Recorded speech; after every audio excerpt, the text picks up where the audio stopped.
Madali lang pong magpabulaklak ng bougainvillea basta alam natin ang ating gagawin. Kahit natagulan, mamumulaklak pa rin siya. Kagaya dito. Pwede natin na tatanggalin natin yung mga lumang sanga, yung bang parang yung parang nalalanta mga sanga, pwede natin tanggalin. Yun din ang buhay. Napansin nyo ito, medyo maliliit ang ang bulaklak kasi ito, butterfly na violet. Panoorin nyo ng gusto yung aking gagawin para kahit na tagulan, mamulaklak pa rin yung ating mga bougainvillea.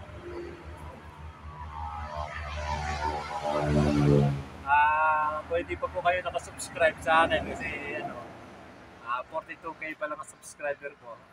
Medyo mahina tayo sa subscriber. Baka gusto ninyo na matagdagan, pwede kayo mag-subscribe, wala naman pong bayad, saka mag-like. Para pagka gusto nyo ng matuto sa mga ibang bougainvillea, hindi nyo na ako hahanapin kasi nakasubscribe na kayo sa akin. Ganito lang po ang ating gagawin. Ito dapat tanggalin natin. Kasi malayo na siya, di ba? Para gumanda, pwede natin tanggalin muna itong mga ito. Kasi mahaba na ito. Hindi na magandang tingnan pagka mayroong mahahaba. Total, mamumulaklak naman dito yan. Ito. Nagyayelo na dahon. Ito, pwede na natin tanggalin. Tatapatan lang natin yung sakto na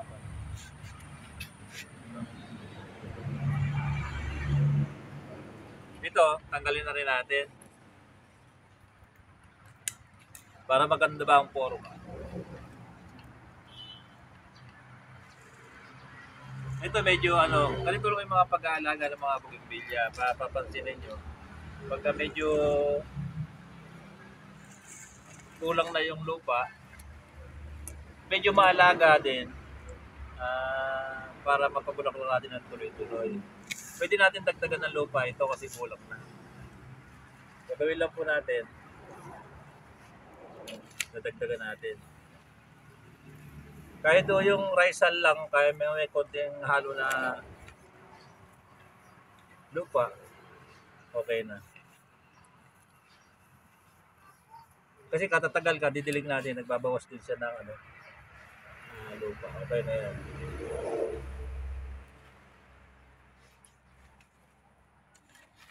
Alam nyo, meron ako isa doon na yun. Wala pang bulaklak. Example ko sa inyo mamaya kung paano yung gagawin natin para mapapaganito natin, mapabulaklak natin. Medyo matagal na rin itong bougainvillea natin. Makita nyo yung puno niya. Medyo bonsai na. Ito ay rooted na pinalaki ko. Nilagay ko dito sa pot na ganito.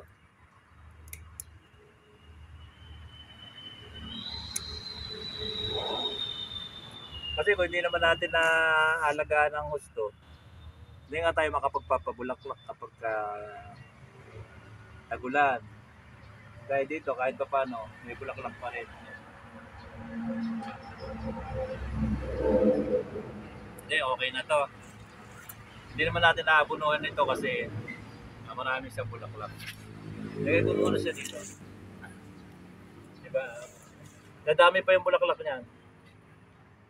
Pag may nakikita lang kayo ng mga nagyayelo na dahon, pwede ninyong tanggalin. Diba, okay na, natanggalan natin yung mahahaba sa kanya. Dito naman tayo sa sample ko sa inyo. Yeah. Medyo mabigat. Pagka ganito, pag konti pa ang bulaklak,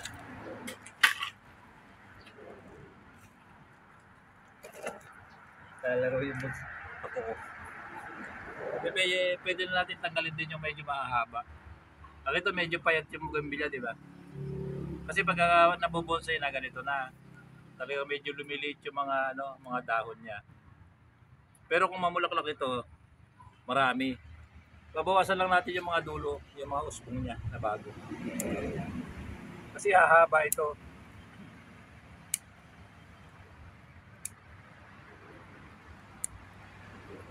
Ayan, natanggalin natin.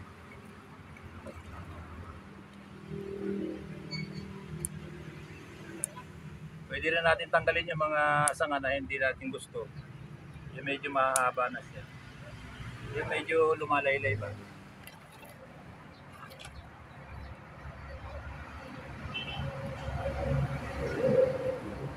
Pagka talaga medyo mababantayan natin yung mga bungimbilya natin, mahalagaan natin. Kahit tagulan, magbibigay ng bulaklak. Pagka ganito, ito dinagdagan ko na ng lupa dati, ayun o, ng potting mix. Ito yung mga bagong dagdag ito. Pwede natin na cultivate ng konti. Ganyan. Kukultivate natin. Medyo ipapagitna lang natin yung mga lupa niya.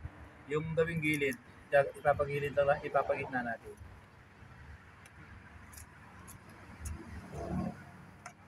Madali lang. Nakapagpapabulaklak kayo.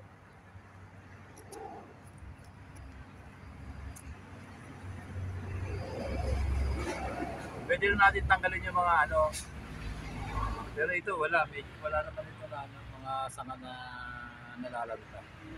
Talaga medyo ang tanaw lang natin kasi ito medyo medyo may edad na.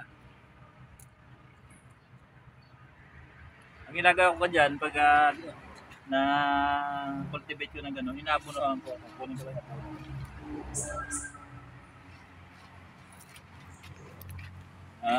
Bunuhan lang natin ng complete fertilizer. Ganito. Kasi oras na ginalo ko yung mga bugimbilya ko, nakita ko na medyo wala akong bulaklak. Pwede nating abunuhan ng complete fertilizer. Lagyan lang natin ng isang kutsara. Napapansin nyo, mamumulaklak talaga. Iikot nyo lang doon sa gilid. Hindi masamang lagyan ng ganyan. Nakakatulong yan para lumusog, dumami yung mga bulaklak. Napapansin nyo ito, pagka nalagyan nyo ng abono, mag-uusbong siya ng mga panibago na maliliit. Ay doon siya, mag-umpisa na mamulaklak. Konti lang naman, isang kutsara lang.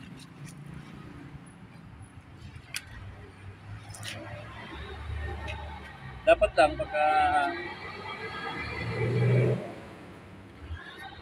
pagka nalagyan natin ng abono, didiligan na natin. Yung abono yan sa gilid lang.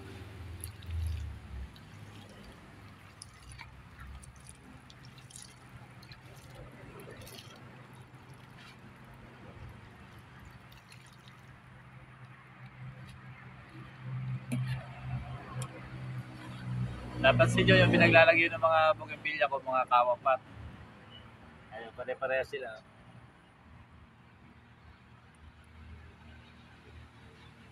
Hindi ko naman kasi masyadong pinaputas yung mga ibang bougainvillea ko na ganyan lang, mga steady halos yung ganyan lang ang laki niya. Kasi pagka yung ganitong maliit lang yung pot ninyo, sobrang mataas. Yung bougainvillea nyo, pag humangin, nalalaglag siya o kaya nabubuwal. Kaya medyo control lang yung paglaki ng gagawin natin. Ito po, yung sa loob ng 1 month, magkakaganito. Mamumulaklak na siya. Sabi ko nga kanina, medyo maliliit yung bulaklak. Pero natural na ganito yung bulaklak niya, medyo maliliit. Yung violet na butterfly. Talaga medyo dwarf siya. Mas malaki ito. Itong tricolor. Ito, yung kakaiba din. Nakita nyo medyo mga halos na mga lavender, Mahilig tayo sa mga ganyang kulay. Kasi pag mamulaklak kaya yung mga ganito. Ito, medyo variegated ito. Pero tricolor din siya. Variegated yung dahon niya. Ito naman yung tricolor na na hindi variegated. Sipag mamulaklak. Ayan.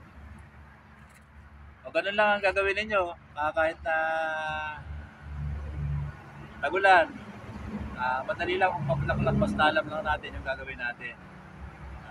Pag nakita nyo yung mga video ko na ganun kung papabulaklak. Pero dapat lang yung ating bougainvillea.